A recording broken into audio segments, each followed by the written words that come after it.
जी हाँ, नमस्कार। आपका हमारे इस चैनल पर हार्दिक स्वागत है। उत्तर प्रदेश में विधानसभा चुनाव 2022 में बहुत ही दिलचस्प होनी है और पूर्वांचल की 164 सीटों का ओपिनियन पोल आपके सामने प्रदर्शित करते हैं, सियासी गणित आपके सामने प्रदर्शित कर रहे हैं। उत्तर प्रदेश का इतिहास है, जो पूर्वांचल में सबसे ज़्यादा सीटें जो पार्टी जीतती है, पूरे उत्तर प्रदेश में उसी पार्टी की सरकार बनती है। तो फिलहाल क्या कुछ सर्वे की रिपोर्ट है, देखते हैं। आप कमेंट करके जरूर बताइएगा कि अब की बार यूपी में किसकी बनेगी सरकार। 2017 की बात करें तो 2017 में पूर्वांचल का समीकरण ये रहा कि 164 सीटों में से 115 सीटों पर बीजेपी का कब्जा रहा। पूर्वांचल के बलबूते पर ही बीजेपी 300 प्लस सीटें जीतने में कामयाब हो सकी। और इसके साथ साथ 2017 के ही जो पूर्वांचल में जो एसपी पार्टी, जो अखिलेश यादव की पार्टी को 17 सीटें मिली, बीएसपी को 14, कांग्रेस को 2 और अन्य के खाते में 16 सीट गई। आप देख सकते हैं, क्योंकि बहुत ही अहम हिस्सा 2017 में जो वोट बैंक वो बीजेपी की तरफ जाते दिखा, जिसके कारण प्रचंड बहुमत से यूपी में बीजेपी की सरकार बनी। लेकिन अब कुछ सिचुएशन बदली है और 2012 में पूर्वांचल का समीकरण आप देख लीजिएगा। 2012 में उस समय अखिलेश यादव मुख्यमंत्री बने थे, समाजवादी पार्टी की सरकार पूर्ण बहुमत से आई थी और समाजवादी पार्टी 2012 में पूर्वांचल की 164 सीटों में से 102 सीटें जीतने में कामयाब हुई थी। बीएसपी 22, बीजेपी 17, कांग्रेस 15 और अन्य के खाते में 8 सीटें गई थी। तो पूर्वांचल में जब जब जो पार्टी जीतती है तब तब वो उत्तर प्रदेश में सरकार बनाती है। और पूर्वांचल में होगा डी कोड, यूपी जीत का सीक्रेट कोड। ये देखिएगा, 2007 की बात करें तो बीएसपी को 85 सीट यहाँ से मिली थी और सरकार बनाई थी 2007 में। एसपी को 48 सीट मिली थी, बीजेपी को 13 सीट, कांग्रेस को 9 और अन्य के खाते में भी अच्छी खासी सीटें जाती हुई नजर आई थी। तो अब 2022 का सीक्रेट कोड की बात करते हैं। सबसे पहले हम जातीय समीकरण की बात करते हैं। पूर्वांचल का जातीय समीकरण यह है कि 22% मतदाता दलित हैं और सोनकर 1.5% है।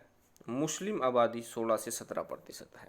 दलित और मुसलमान यदि आपस में मिलकर किसी एक पार्टी को जो है वोट दे देते हैं तो पूर्वांचल में उसी की सरकार, उसी की सबसे बड़ी जीत होना लाजमी बताया जा रहा है। तो कहीं ना कहीं दलित वोट बैंक के सहारे बीएसपी अपने आप को देख रही है और सपा भी मुस्लिम वोट बैंक के सहारे पूर्वांचल जीतने का दावा ठोक रही है और यादव वोट बैंक के सहारे भी। यादव वोट बैंक की बात करें तो यहाँ पर पूर्वांचल में 12 से 13% है। ब्राह्मणों की बात करें तो 12 से 13% है। राजपूत, जो कि बीजेपी का सबसे बड़ा गढ़ माना जाता है राजपूतों का, उनका 6 से 7% वोट बैंक है। निषाद वोट बैंक 3 से 4% है।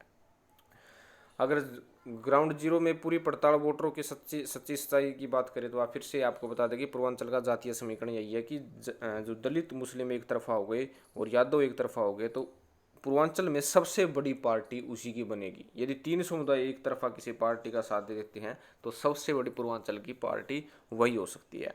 हालांकि ब्राह्मण भी, राजपूत भी अच्छी तादाद है, लेकिन ये 3 धड़े बहुत ही मजबूत पूर्वांचल में रहते हैं।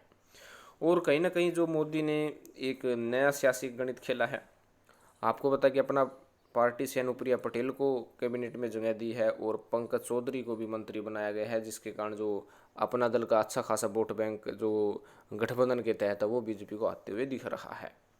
अगर पूर्वांचल के जातीय समीकरण में मुसलमानों की अहम भूमिका होगी, ओवैसी खड़े हैं, ओवैसी के आने से मुस्लिम वोट बैंक में बहुत बड़ा अंतर देखा जाएगा। पिछली बार भी यहाँ पर करीब 37 सीटों पर चुनाव लड़ा था। एक सीट पर ओवैसी की पार्टी दूसरे स्थान पर रही थी, बाकी तीसरे, चौथे और पांचवें स्थान पर रही थी।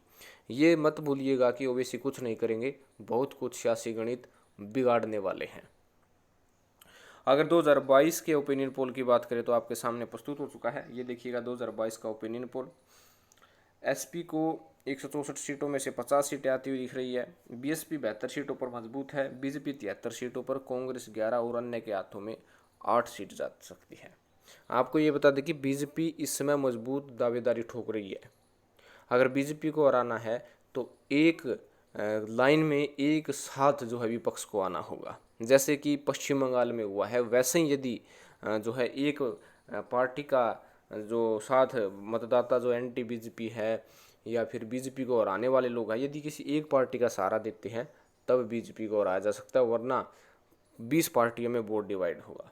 बहुत ज़्यादा पार्टी उत्तर प्रदेश में बनी हुई है, चाहे एसपी हो, चाहे बीएसपी हो, चाहे एसपा हो, चाहे फिर ओवैसी हो, चाहे कह सकते हैं कि जो 10 पार्टियों का भागीदारी संकल्प मोर्चा बना हुआ है और अन्य काफ़ी पार्टियां हैं, जितने वोट आपस में डिवाइड होंगे उससे बीजेपी को बेनिफिट होगा। और पूर्वांचल का ये सियासी गणित है कि इस समय एसपी 50 सीटों पर मजबूत है, बीएसपी 22 सीटों पर, बीजेपी 73, कांग्रेस 11 और अन्य 8 सीटों पर मजबूत है।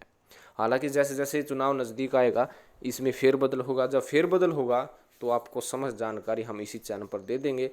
अधिक जानकारी के लिए आप हमारे इस चैनल पर बने रहिएगा और चैनल को जरूर सब्सक्राइब कीजिएगा।